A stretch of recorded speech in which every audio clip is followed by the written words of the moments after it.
നമസ്കാരം. ഇനിയുള്ള ദിവസങ്ങൾ ഏറെ ജാഗ്രതയോടുകൂടി നോക്കിക്കാണേണ്ടതാണ്. നമുക്കറിയാം, പകൽ സമയത്ത് പുറത്തിറങ്ങാൻ പോലും കഴിയാത്തൊരു സാഹചര്യം ഉണ്ടാകുന്നു. അതിഭീകരമായ ചൂട് തന്നെയാണ് നമുക്ക് ഏൽക്കേണ്ടി വരുന്നത്.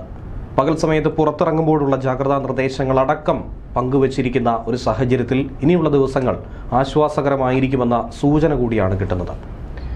ഇനിയുള്ള 5 ദിവസങ്ങൾ അത് മഴയുടേതായിരിക്കുമെന്ന് തന്നെയാണ് കേന്ദ്ര കാലാവസ്ഥാ വകുപ്പിൻ്റെ മുന്നറിയിപ്പ്. അതോടൊപ്പം തന്നെ പറയുന്നു, പകൽ സമയത്തെ കൊടും ചൂട് അതിനെയും അവഗണിക്കാതിരിക്കുക.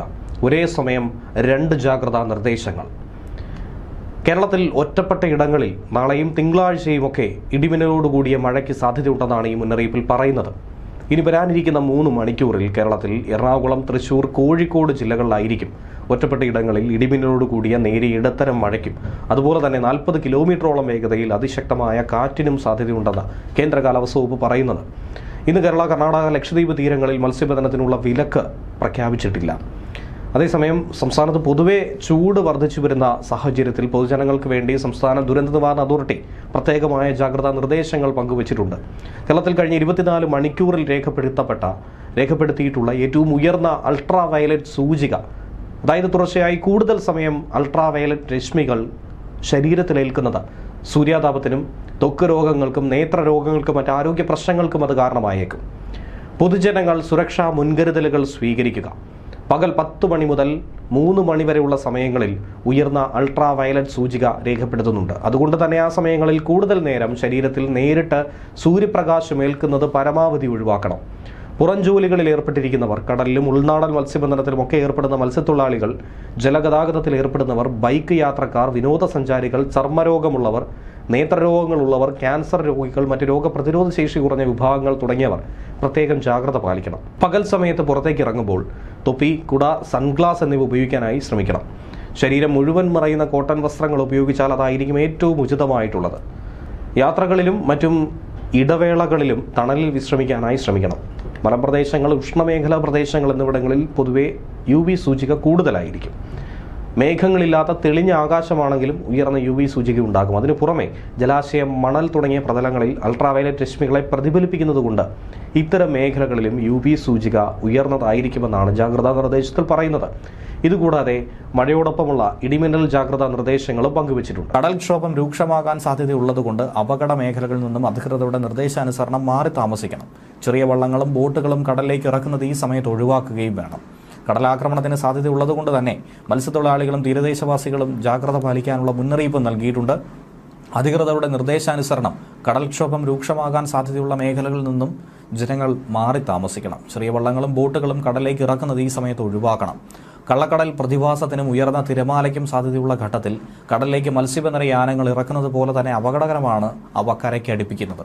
അതുകൊണ്ട് തന്നെ തിരമാല ശക്തിപ്പെടുന്ന ഘട്ടത്തിൽ കടലിലേക്ക് ഇറക്കുന്നതും കരയ്ക്ക് അടുപ്പിക്കുന്നതും ഒഴിവാക്കണം. ദേശീയ സമുദ്രസ്ഥിതി പഠന ഗവേഷണ കേന്ദ്രം മുന്നറിയിപ്പ് പിൻവലിക്കുന്നതുവരെ ബീച്ചുകൾ കേന്ദ്രീകരിച്ചുള്ള വിനോദസഞ്ചാരം ഉൾപ്പെടെയുള്ള എല്ലാ പ്രവർത്തനങ്ങളിലും ശ്രദ്ധ പുലർത്തണം.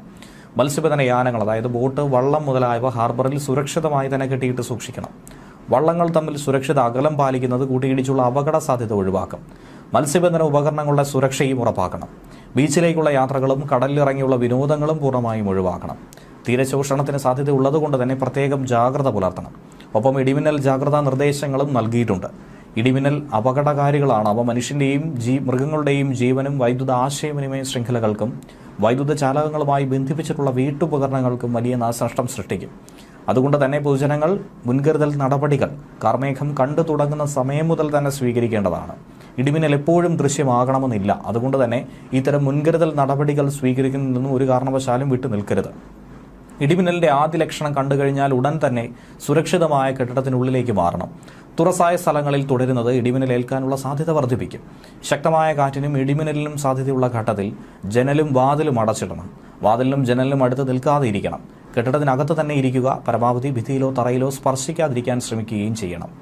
ഗ്രഹോപകരണങ്ങളുടെ വൈദ്യുത ബന്ധം വിച്ഛേദിക്കണം. വൈദ്യുതോപകരണങ്ങളുമായിട്ടുള്ള സാമീപ്യം ഇടിമിന്നലുള്ള സമയത്ത് ഒഴിവാക്കണം. ഇടിമിന്നലുള്ള സമയത്ത് ടെലിഫോൺ ഉപയോഗിക്കുന്നതും ഒഴിവാക്കണം. മൊബൈൽ ഫോൺ ഉപയോഗിക്കുന്നതുകൊണ്ട് കുഴപ്പമില്ല. അന്തരീക്ഷം മേഘാവൃതമാണെങ്കിൽ തുറസായ സ്ഥലത്തും ടെറസിലും കുട്ടികൾ ഉൾപ്പെടെ കളിക്കുന്നത് ഒഴിവാക്കണം. ഇടിമിന്നലുള്ള സമയത്ത് വൃക്ഷങ്ങളുടെ ചുവട്ടിൽ നിൽക്കരുത്. വാഹനങ്ങൾ മരച്ചുവട്ടിൽ പാർക്ക് ചെയ്യുകയും അരുത്. ഇടിമിന്നലുള്ള സമയത്ത് വാഹനത്തിനകത്ത് തന്നെ തുടരണം. കൈകാലുകൾ പുറത്തിടാതിരിക്കാനും ശ്രദ്ധിക്കുക. വാഹനത്തിനകത്ത് നിങ്ങൾ സുരക്ഷിതരായിരിക്കും. സൈക്കിൾ, ബൈക്ക്, ട്രാക്ടർ തുടങ്ങിയ വാഹനങ്ങളിലുള്ള യാത്ര ഇടിമിന്നൽ സമയത്ത് ഒഴിവാക്കി ഇടിമിന്നൽ അവസാനിക്കുന്നതുവരെ സുരക്ഷിതമായൊരു കെട്ടിടത്തിൽ അഭയം തേടുകയും വേണം. മഴക്കാർ കാണുമ്പോൾ തുണിയെടുക്കാൻ ടെറസിലേക്കോ മുറ്റത്തേക്കോ ഇടിമിന്നലുള്ള സമയത്ത് പോകരുത്. കാറ്റിൽ മറിഞ്ഞു വീഴാൻ സാധ്യതയുള്ള വസ്തുക്കളൊക്കെ കെട്ടിവെക്കണം. ഇടിമിന്നലുള്ള സമയത്ത് കുളിക്കുന്നതും ഒഴിവാക്കണം. ടാപ്പുകളിൽ നിന്നും വെള്ളം ശേഖരിക്കുന്നതും ഒഴിവാക്കേണ്ടതാണ്. പൈപ്പിലൂടെ മിന്നൽ മൂലമുള്ള വൈദ്യുതി സഞ്ചരിച്ചേക്കും. ഇടിമിന്നൽ ഉണ്ടാകുമ്പോൾ ജലാശയത്തിൽ മീൻ പിടിക്കാനോ കുളിക്കാനോ ഇറങ്ങാൻ പാടില്ല. കാർമേഘങ്ങൾ കണ്ടു തുടങ്ങുമ്പോൾ തന്നെ മത്സ്യബന്ധനം, ബോട്ടിംഗ് തുടങ്ങിയ പ്രവർത്തികൾ നിർത്തിവെച്ച് ഉടനെ തന്നെ അടുത്തുള്ള കരയിലേക്ക് എത്താൻ ശ്രമിക്കണം. ഇടിമിന്നലുള്ള സമയത്ത് ബോട്ടിന്റെ ഡെക്കിൽ നിൽക്കരുത്. ചൂണ്ടയിടുന്നതും വലയെറിയുന്നതും ഇടിമിന്നലുള്ള സമയത്ത് അവസാനിപ്പിക്കുക. പട്ടം പറത്തുന്നത് ഒഴിവാക്കണം. ഇടിമിന്നലുള്ള സമയത്ത് ടെറസിലേക്കോ മറ്റു ഉയരമുള്ള സ്ഥലങ്ങളിലേക്കോ വൃക്ഷക്കൊമ്പിലോ ഇരിക്കുന്നത് അപകടകരമാണ്. വളർത്തുമൃഗങ്ങളെ തുറസായ സ്ഥലത്ത് ഈ സമയത്ത് കെട്ടുകയും അരുത്. അവയെ അഴിക്കാനും സുരക്ഷിതമായി മാറ്റിക്കെട്ടാനും മഴമേഘം കാണുന്ന സമയത്ത് ഒരു കാരണവശാലും പോകരുത്. ഇതൊക്കെ തന്നെ നിങ്ങൾക്ക് ഇടിമിന്നലേൽക്കാൻ കാരണമായേക്കും. അടുത്തുള്ള കെട്ടിടത്തിലേക്ക് മാറാൻ സാധിക്കാത്ത വിധത്തിൽ തുറസായ സ്ഥലത്താണെങ്കിൽ പാദങ്ങൾ ചേർത്ത് വെച്ച് തല കാൽമുട്ടുകൾക്കിടയിൽ ഒതുക്കി വെച്ച് പന്ത് പോലെ ഉരുണ്ടിരിക്കണം. ഇടിമിന്നലിൽ നിന്നും സുരക്ഷിതമാക്കാൻ കെട്ടിടങ്ങൾക്ക് മുകളിൽ മിന്നൽ രക്ഷാചാലകം സ്ഥാപിക്കാം. വൈദ്യുതോപകരണങ്ങളുടെ സുരക്ഷയ്ക്ക് വേണ്ടി സർജ് പ്രൊട്ടക്ടറും ഘടിപ്പിക്കാം. മിന്നലിന്റെ ആഘാതത്താൽ പൊള്ളലേൽക്കുകയോ കാഴ്ചയോ കേൾവിയോ നഷ്ടമാകുകയോ ഹൃദയാഘാതം സംഭവിക്കുകയോ വരെ ചെയ്യാം. മിന്നലാഘാതമേറ്റ ആളുടെ ശരീരത്തിൽ വൈദ്യുത പ്രവാഹം ഇല്ല എന്നുള്ളതും മനസ്സിലാക്കണം. അതുകൊണ്ട് തന്നെ മിന്നലേറ്റ ആളിന് പ്രഥമ ശുശ്രൂഷ നൽകാൻ മടിക്കരുത്. മിന്നലേറ്റാൽ ആദ്യം 30 സെക്കൻഡ് എന്ന് പറയുന്നത് ജീവൻ രക്ഷിക്കാനുള്ള സുവർണ്ണ നിമിഷങ്ങളാണ്. അതുകൊണ്ട് തന്നെ മിന്നലേറ്റ ആളിന് ഉടൻ തന്നെ വൈദ്യസഹായവും എത്തിക്കണം. ഇടിമിന്നലിന്റെ ആദ്യ ലക്ഷണം കണ്ടു കഴിഞ്ഞാൽ ഉടൻ തന്നെ സുരക്ഷിതമായ കെട്ടിടത്തിനുള്ളിലേക്ക് മാറണം. തുറസായ സ്ഥലങ്ങളിൽ തുടരുന്നത് ഇടിമിന്നലേൽക്കാനുള്ള സാധ്യത വർദ്ധിപ്പിക്കും. ശക്തമായ കാറ്റിനും ഇടിമിന്നലിനും സാധ്യതയുള്ള ഘട്ടത്തിൽ ജനലും വാതിലും അടച്ചിടണം. വാതിലിനും ജനലിലും അടുത്ത് നിൽക്കാതെ ഇരിക്കുക. കെട്ടിടത്തിനകത്ത് തന്നെ ഇരിക്കുക. പരമാവധി ഭിത്തിയിലോ തറയിലോ സ്പർശിക്കാതിരിക്കാൻ ശ്രമിക്കുകയും ചെയ്യുക. ഗ്രഹോപകരണങ്ങളുടെ വൈദ്യുത ബന്ധം വിച്ഛേദിക്കണം. വൈദ്യുത ഉപകരണങ്ങളുമായിട്ടുള്ള സാമീപ്യം ഇടിമിന്നലുള്ള സമയത്ത് ഒഴിവാക്കണം. ഇടിമിന്നലുള്ള സമയത്ത് ടെലഫോൺ ഉപയോഗിക്കുന്നതും ഒഴിവാക്കണം. മൊബൈൽ ഫോൺ ഉപയോഗിക്കുന്നതുകൊണ്ട് കുഴപ്പമില്ല. അന്തരീക്ഷ മേഘാവൃതമാണെങ്കിൽ തുറസായ സ്ഥലത്തും ടെറസിലും കുട്ടികൾ ഉൾപ്പെടെ കളിക്കുന്നത് ഒഴിവാക്കണം. ഇടിമിന്നലുള്ള സമയത്ത് വൃക്ഷങ്ങളുടെ ചുവട്ടിൽ നിൽക്കരുത്. വാഹനങ്ങൾ മരച്ചുവട്ടിൽ പാർക്ക് ചെയ്യുകയും അരുത്. ഇടിമിന്നലുള്ള സമയത്ത് വാഹനത്തിനകത്ത് തന്നെ തുടരുക. കൈകാലുകൾ പുറത്തിടാതിരിക്കുക. വാഹനത്തിനകത്ത് നിങ്ങൾ സുരക്ഷിതരായിരിക്കും. സൈക്കിൾ, ബൈക്ക്, ട്രാക്ടർ തുടങ്ങിയ വാഹനത്തിലുള്ള യാത്ര ഇടിമിന്നൽ സമയത്ത് ഒഴിവാക്കണം. ഇടിമിന്നൽ അവസാനിക്കുന്നതുവരെ സുരക്ഷിതമായ ഒരു കെട്ടിടത്തിനുള്ളിൽ അഭയം തേടുകയും വേണം. മഴക്കാറ് കാണുമ്പോൾ തുണികൾ എടുക്കാൻ ടെറസിലേക്കോ മുറ്റത്തേക്കോ ഇടിമിന്നലുള്ള സമയത്ത് പോകരുത്. കാറ്റിൽ മറിഞ്ഞു വീഴാൻ സാധ്യതയുള്ള വസ്തുക്കളൊക്കെ തന്നെ കെട്ടിവെക്കുക. ഇടിമിന്നലുള്ള സമയത്ത് കുളിക്കുന്നതും ഒഴിവാക്കണം. ടാപ്പുകളിൽ നിന്നും വെള്ളം ശേഖരിക്കുന്നതും ഒഴിവാക്കുക. പൈപ്പിലൂടെ മിന്നൽ മൂലമുള്ള വൈദ്യുതി സഞ്ചരിച്ചേക്കാം. ഇടിമിന്നൽ ഉണ്ടാകുമ്പോൾ ജലാശയത്തിൽ മീൻ പിടിക്കാനോ കുളിക്കാനോ ഇറങ്ങാൻ പാടില്ല.